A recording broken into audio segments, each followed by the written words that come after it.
Hi Mark, could you give us an overview on tonight's 1-0 win over Tonbridge? Yeah, first of all, delighted with the 3 points. It was much needed for us. Looking at the 2 games we played Saturday, Tuesday, I think you always sort of look and think, well, if you can get 4 points out of those 2 games, that's a pretty good return for us. So we knew it was an important game tonight. Thought we played pretty well. I think we could have perhaps been a bit more ruthless in our opportunities to score that second goal and maybe kill the game, and that's something we've got to do better. But I thought, I always try to give an honest assessment. I thought we deserved to win the game. Tonbridge did put us under pressure in spells, like they're going to. I mean, they started the season well. But there were some pleasing things for us tonight. We had a lot more possession of the football than we did on Saturday, and we just got to keep on working on using it well. But I say, good effort from the lads again. They're an honest bunch. We worked ever so hard on Saturday to get a point, and they've gone again for us tonight, the lads. So pleased with them and pleased with the 3 points. Good strike by Ogo Obi.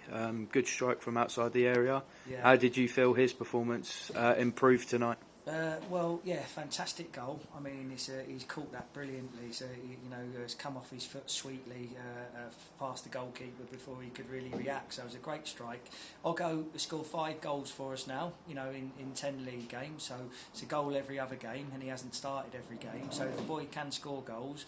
You just got to keep working with him on his all-round game. Sometimes he doesn't always get the decisions right, and I think himself he would admit that he can sort of score even more. If he gets his finishing right.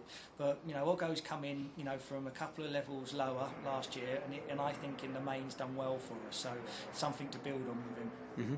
And we have focus turns now to the FA Cup game on Saturday.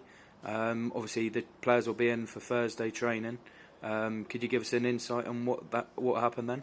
Yeah, I mean, we've got to be a bit careful with the group. I mean, that's Saturday, Tuesday we played, and the boys have given everything as you expect. But yeah, it won't be too much of a heavy session on Thursday. It'll be more of a tactical one and a cool down, and try and get their energy levels up again for a really important FA Cup game. Peterborough are a strong side, it's a competition that we really want to progress in and try to get as far as we can. But we know, again, like every single game, we're going to have to be at our very best if we want to go to Peterborough and get something. But look, I'm pleased. I think that's set 5 games unbeaten now. Yeah. Defensively, we're looking okay again. From Craig King to the back 3.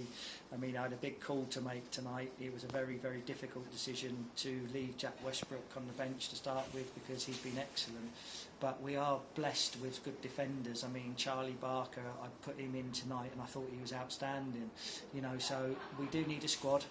But well done to Westy when he came on again, very solid. He wasn't left out because of anything that he'd done wrong. It's just at times, we've got to try and sort of use. I trust all the players in the squad. Obviously, Ryan Hope started on Saturday but didn't start tonight. We decided to try and go quite attacking with 2 strikers and Josh Castiglione playing just in behind. So we had to sacrifice a midfield player. But we have to, the squad has to stay strong. We're not going to. It's a bit of a headache for me to sort of pick a starting 11, but I'd rather have that problem than sort of be scratching around for players. So I always said that I felt that the first few weeks would be challenging for us without key players like Dom, without Kyle, without Junaid Mead, and we were a bit frustrated with the start, but without wishing to get carried away, I think there's some positive signs over the last few weeks, and we've got to work very hard, stay humble, and hopefully we can keep that going. Is Kyle okay? I know he came off injured. Yeah, I'm not sure at the moment. We're keeping our fingers crossed. He sort of doesn't feel as though it's too bad. He just sort of hyperextended his knee a little bit, and I think the player actually landed on top of his knee as well. And it was, we have to sort of see how it reacts in the next 48 hours. But yeah, a little bit worrying. When it's a sort of, your knee goes out straight and then someone lands in it. Maybe he's just tweaked a few ligaments. We'll have to see. But we're keeping our fingers crossed on that one. But great effort from the lads. Lots of good performances. I'm not going to go and not name every single player in the team, but lots of positives again. And as I say, we're just delighted to win the game. Lovely. Thank you. Thanks.